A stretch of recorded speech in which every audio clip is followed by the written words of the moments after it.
तो ये जो ऑर्डर है एडिबल ऑयल के बारे में हमने कंप्लायंस ऑर्डर इशू किया है, ये इसीलिए किया है कि देयर आर वायलेशंस हमने पाए हैं। काफ़ी बिजनेसेस जो है FBOs ये विदाउट लाइसेंस ऑपरेट करते हमें पाए गए हैं। अडल्चरेंट यूज किया हुआ भी पाया गया है।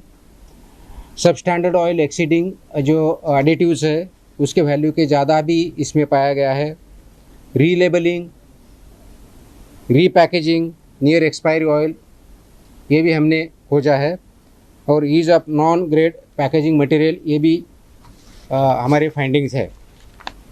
ये जो ऑर्डर अप्लाई है दिस इज़ एप्लीकेबल सब जो प्रोड्यूसर्स है, मतलब ऑयल प्रोड्यूस जो करते हैं, ऑयल एक्सपेलर यूनिट्स है, सॉल्वेंट एक्सट्रैक्शन यूनिट्स है, ऑयल रिफाइनरीज है, manufacturers of vanaspati, intensified vegetable fats, bakery shortening, margarine, table spreads, blenders of multi-source edible vegetables, repackers and relabelers, importers, wholesalers, distributors, super stockists and transporters, including departmental stores, grocers, e-commerce and online sellers, सबके लिए ये लागू है। ये इसलिए किया गया है कि लाइसेंस एंड लेबोरेटरी रिक्वायरमेंट जो है वो कंप्लाई नहीं की गई है। फॉर्म ऑफ सेल जो है वो सील्ड या अनसील्ड इसमें होना चाहिए, सील्ड इसमें होना चाहिए, टैम्पर एविडेंट होना चाहिए, वो भी वायलेशन हमने पाए गए हैं। Multi source edible oil, vegetable oil and mustard oil का मिक्सचर भी हमने पाया है। Quality and adulteration norm, quality norms have been breach, adulteration have been found, packaging standards have been जो वायलेट किए गए हैं। स्टोरेज एंड ट्रांसपोर्टेशन जो रेगुलेशंस है उसका भी कंप्लायंस नहीं हुआ है। ये ऑर्डर का मेन 3 रीज़न थे। एक तो लूज़ और अनपैकेज ऑयल मार्केट में अवेलेबल है, वो सेल हुआ है, वो नहीं होना चाहिए, वो प्रोहिबिटेड है। दूसरा रीफिलिंग यूज़ और रस्टेड कैंस का भी यूज़ हमने पाया है, वो भी नहीं होना चाहिए। और repeated reuse of frying oil ये भी जो हेल्थ के लिए हानिकारक है वो भी पाया गया है। ये इसलिए हमने ऑर्डर इशू किए गए। इसका इम्प्लीमेंटेशन अभी भी हो रहा है, आगे भी होगा।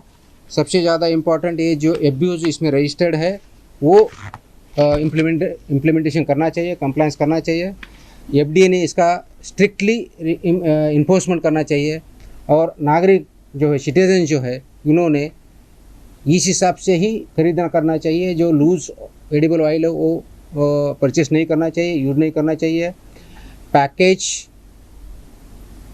जो है वही खरीदी करो जिसमें लेबल पढ़ो, लेबल में उसका मैन्युफैक्चरिंग डेट होना चाहिए, बेस्ट बिफोर होना चाहिए। वो लेबल पे कुछ मार्क या अगर इनएलिजिबल है, रीड नहीं कर सकते, वो मत खरीदो, रिपोर्ट करो। अगर ऐसा किया जाए तो आपकी सेहत ठीक रहेगी। हम जो खरीद कर रहे हैं वो सही तरीके से है ये देखना चाहिए। क्योंकि TPC लेवल 25 के ऊपर गया तो it amounts to trans fat and that is not good for health. Reuse वाला जो ऑयल है, जो फ्रेश ऑयल है उसका नॉट मोर देन 15% होना चाहिए और रीयूज वाला है not more than 25% TPC level होने चाहिए। Subscribe to One India and never miss an update. Download the One India app now.